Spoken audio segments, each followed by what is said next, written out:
Next, the question asks you to calculate the loads acting on beam B1 to 4. Beam B1 to 4 is referring to this beam. Based on the key plank here, the beam here is used to support the slab here, here, here, here, and here. There is no slab here. That means there is no loads coming from this area acting onto the beam. Based on the ratio here, you know that these three slabs, it will be one-way slabs. You will assume half of the loads will go to the beam here. Same goes to this and this. As for these two slabs, if you divide this with this, the ratio it will be 1.4, 1.5, and 1.4 for this, and this. Now the Ly per Lx is less than 2. That means it will be two-way slabs. When it is a two-way slab, you will need to refer to table 3.15 to get the shear coefficients in order to determine the actions due to the respective slab. First, you will need to know the classifications of the slab. Two short edge discontinuous, two short edge discontinuous. The Ly per Lx is 1.4. That means we are talking about 0.48. Then you get your shear coefficients 0.48. You might want to ask, you have beta Vx and beta Vy. Supposingly, you will have two values. One is 0.48, another one it will be 0.26. Now which is which? 0.48 it will be here. 0.26 it will be this one. In another word, beta Vx is referring to the longer span, and beta Vy it will be referring to the shorter span. Also, you might want to ask why there are dashes here. Dashes here referring to the informations are irrelevant. Taking the slab as an example, you are talking about the long span in the Ly per Lx ratio of 1.4. There are continuous edge and discontinuous edge. The continuous edge is 0.48 and discontinuous edge, there is nothing here. If you refer to this slab here, the longer span it will be these two. Both of them are continuous edge, as they are adjacent slabs. The longer span do not have discontinuous edge. Therefore, there shouldn't be any value for the discontinuous edge. Same principles goes to the shorter span. There will be value for the discontinuous edge, no value for the continuous edge. Coming back to this slab here, the shorter span you will have these two. Both of them are discontinuous. There is no continuous edge on the shorter span. That's why there will be values for the discontinuous edge, but no value for the continuous edge. Let's say you have difficulties. Identify which is beta Vx and the beta Vy. Let's say you always got yourself confused. Which is which? Especially during the exam, sometimes we cannot really recall. and there are no other reference for you to know that. Don't panic first. First, you will need to make sure you classify the type of the slab correctly. Knowing this slab is two short edge discontinuous, that means there will be one edge with values and another edge without value. Same goes to this. And the one with and without values are at the opposite conditions of this. Now, by looking at the slab here, you know this is continuous edge. And there is only one value for the continuous edge among the beta Vx and beta Vy. Based on these reasonings, you will still know 0.48 shall be referring to this, whereas 0.26 will be referring to this. You may also ask, yes, it would be easy for you to identify this, as there are no ambiguities here, there are no overlapping values. When you have values on the continuous edge, the other side no value. Same goes to the discontinuous edge.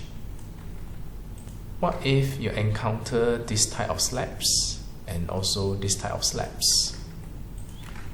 There are values on all four sides. And now you have problems identifying which beta is for which edge. Again, don't panic first. You can always take this or this as a benchmark. Now your first step here is to know whether this one is for the longer edge or for the shorter edge. You can imagine a slab under the conditions of this. Simply sketch a rectangle. This will be the longer edge and this will be the shorter edge. Now you need two short edge discontinuous. That means you do not have slab here and you do not have slab here. And then referring back to this table here, you will have value for the continuous. That means this one it will be beta Bs. And you will have value for the discontinuous. That means this one it will be for beta Vy. Now adopting these principles, you will know this one it will be for the longer span and this one is for the shorter span. With that, even though you encounter this type of slab, when there are values on all four sides, you will still know this is referring to the longer span and this is referring to the shorter span. Coming back to this question, now that you have acquired this edge, you will do the same for this edge. Under the same classifications, the longer and the shorter span is also the same. Therefore, you will also get the beta Vx equals to 0.48. Now that we have acquired the shear coefficients, our next step it will be to determine the UDL acting on the beams.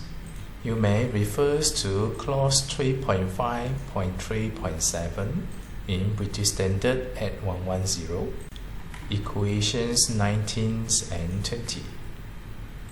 The shear coefficients multiply the design load multiply the shorter span.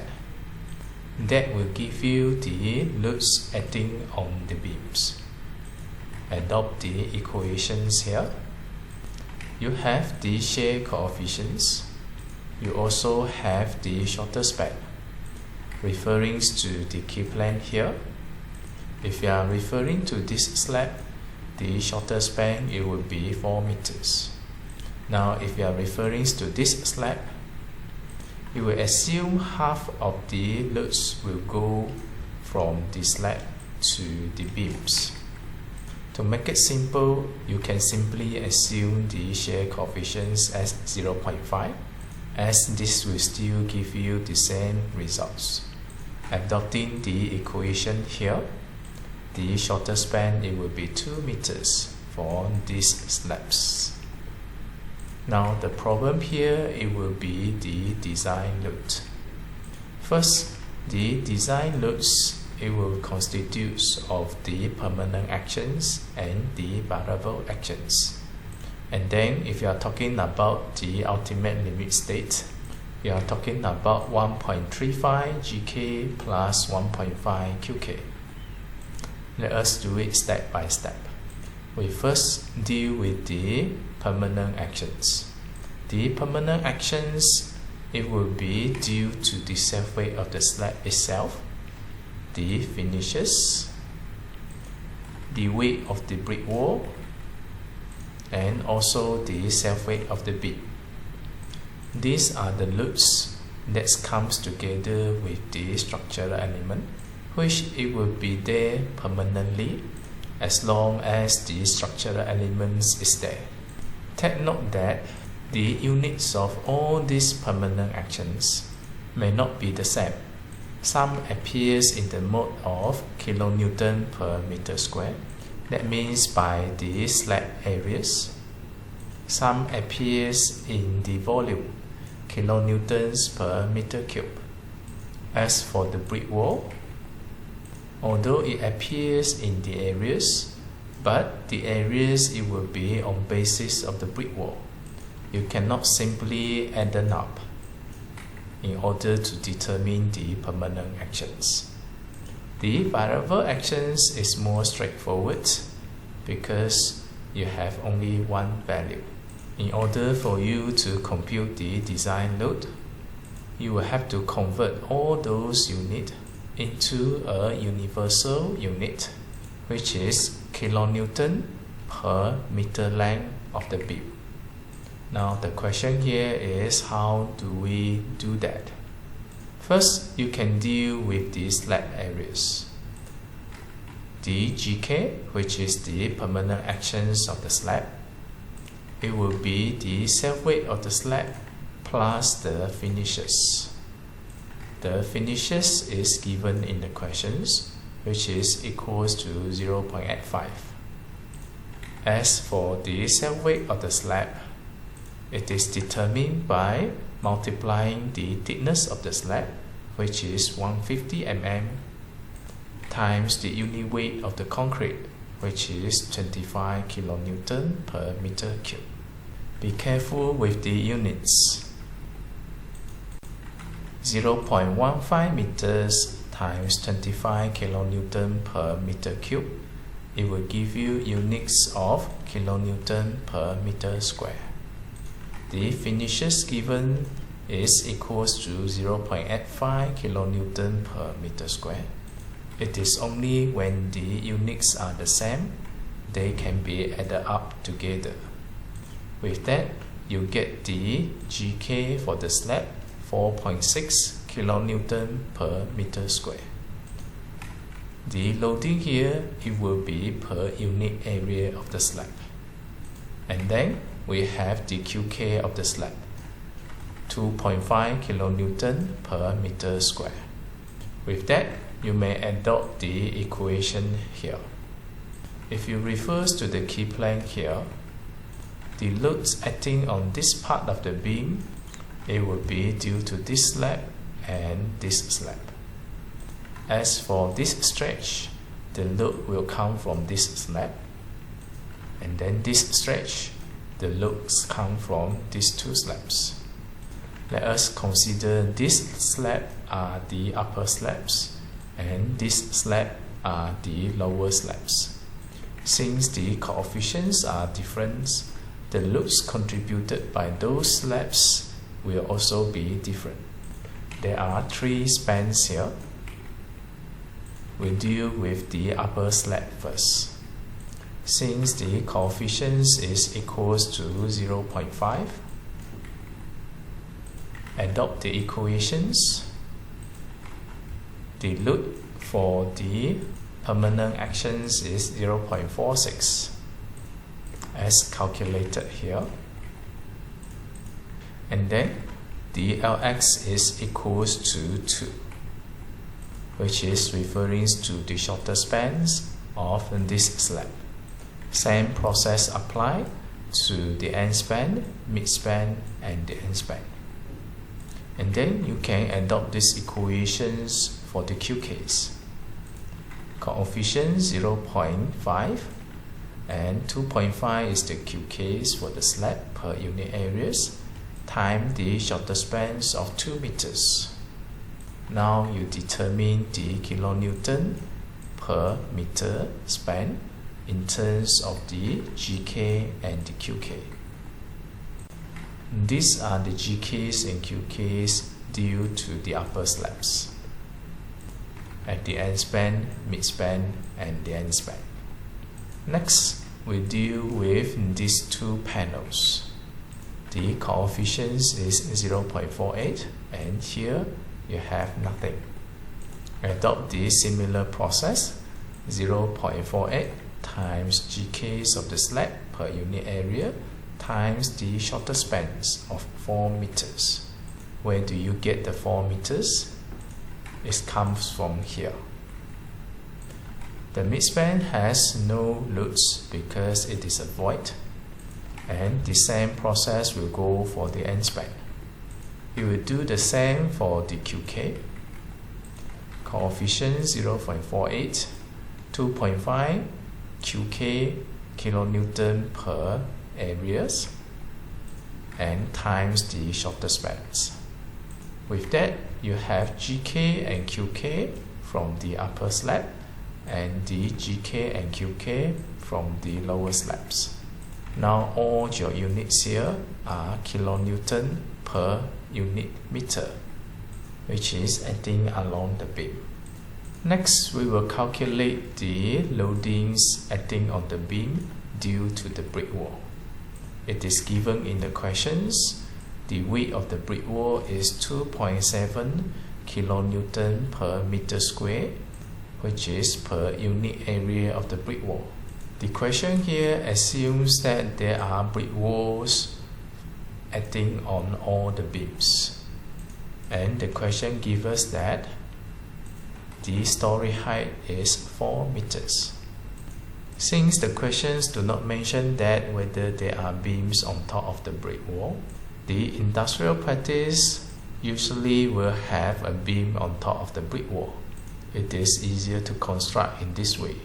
Now, if you really need to calculate the weight of the brick wall, that means the brick wall will occupy towards the 4 meters story height minus the depth of the beam on top of the brick wall. However, in these questions, it is not stated that whether there is any beam on top of the brick wall, and the beams on top of the brick wall are also not specified. With that, we will assume that there will be brick wall on each beam, and the height of the brick wall, it will be equivalent to the height of the story. Such a calculation is slightly more conservative. With that, you will get the weight of the brick wall 2.7 kilonewton per meter square times 4 meters story height. And then you will get the unit kilonewton per meter. Next, we need to determine the self-weight of the beam. In order to do that, we will need to get the cross-sectional area of the beam. Referring to the key plan here, the beam size is 200 times 450. Theoretically, the cross-sectional area of the beam, it will be 200 times 450. For you to compute the beam self-weight, you can simply multiply 0.2 times 0.45 times the unit weight of the concrete, and then you get the beam's self-weight. Such a calculations, it will be slightly more conservative because you know that the beam is overlapped within the slab when it is cast monolithically with the slab. For example, this is the slab and this is your beam. So now 450 is this height, 200 is this height. and this thickness, it would be the slab. Just now when we calculate the self-weight of the slab, we have already considered this part. If we consider the beam for this entire sections, this area will be calculated twice. In order to prevent this, you can minus this area so that you only quantify the self-weight of the extra area here. That is the reason why you need to minus 0.45 with the thickness of the slab in order to prevent double calculations of the overlapping areas between the beam and the slab. With that, you get the self-weight of the beam 1.5 kN per unit length. Now that you have acquired the loadings from various types of the members, we are good to go to calculate the design loads. The GK acting on the beam, it will be due to the upper slab, lower slab, the brick, and also the unit weight of the beam. As for the QK, it will be due to the upper slab and the lower slab. Based on the values that we have calculated, there are 3 spans here. The GK, it will be the GK of the slab, upper slab. This is the lower slab, the weight of the brick wall, and the weight of the beam. When you are dealing with the mid-span, you will have the weight due to the upper slab, but the lower slab here is a void, therefore it is equals to 0. The rest, it will be the same, which you have brick wall and also the beam's weight. That gives you different GKs acting on the beam along the span. You will do the same for the QK. QK from the upper slab and the lower slab for the end spans, and then the QK for the upper slab. There is no lower slab for the mid span. Then you get the QKs along the span. Multiply with the safety factors for the ultimate limit state, 1.35 GKs and 1.5 QKs. Ultimately, you get this value. In another word, the load acting on the first span, it would be this, and then the second span, it would be this, and then the third span, it would be this. This is on the basis that the entire continuous beam is subjected to the maximum ultimate load.